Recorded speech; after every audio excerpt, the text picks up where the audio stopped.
when we talk about estate planning and the legal documents that you need, one of the items that you may overlook is something called a beneficiary designation. And here to talk with me about that is Harry Margolis. He is the author of Get Your Ducks in a Row. Harry, welcome. Good to see you again, Bob. So this is one of my favorite topics. Sometimes people overlook the importance of reviewing and updating their beneficiary designation. So where to begin? Well, there are a lot of beneficiary designations out there, and I think people don't think about it. So you may name beneficiaries on your IRA or 401k plan. You may name them on your life insurance policies, or you may have accounts, whether they're bank accounts or investment accounts, where you're able to name beneficiaries. And the problem is that sometimes people don't name beneficiaries, and so things end up in probate that otherwise wouldn't have to. But more often, they forget about their beneficiary designations, and they may have named people 10, 20 years ago that they wouldn't name today. And this is, I think, is probably especially true of life insurance that people often buy a long time ago and don't think about and still have. There was a case in Massachusetts recently where there was a brother and sister who worked together at one point, and then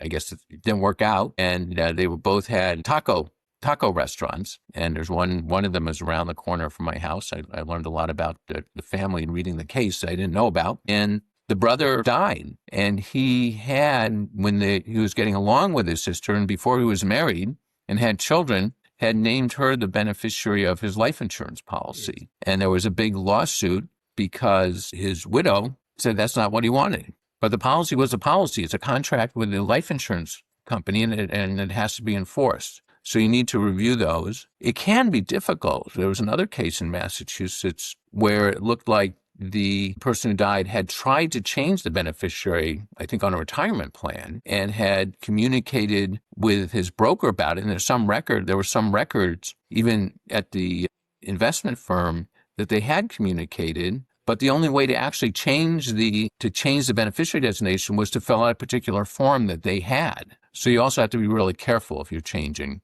that you jump through all your hoops and do exactly what they require. Yeah.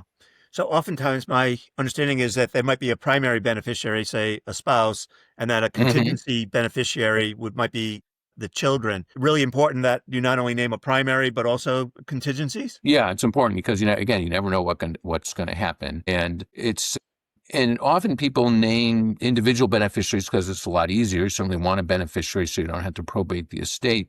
But if you have a trust, you may want to change it and name the trust the beneficiary. This gets a little complicated with retirement plans because of some of the tax issues. But then if you change your main estate planning document at any time because you amend your trust, then you don't have to worry about the beneficiary designations because it's already taken care of, in effect.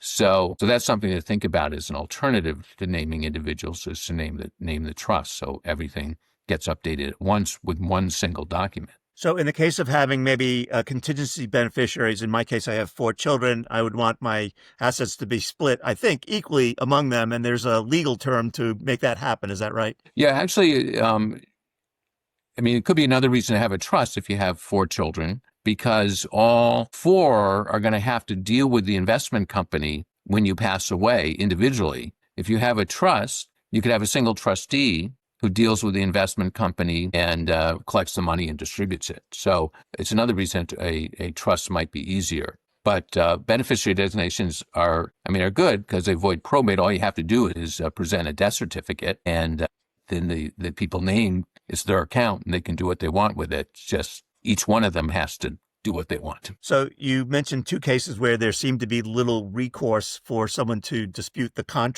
terms of the contract. Right. Are there cases where people have actually won cases to change the beneficiary designation, or is it a lost cause for someone to try that? It's probably a lost cause. I can't think of it. These are 2 recent cases, so they were top of mind.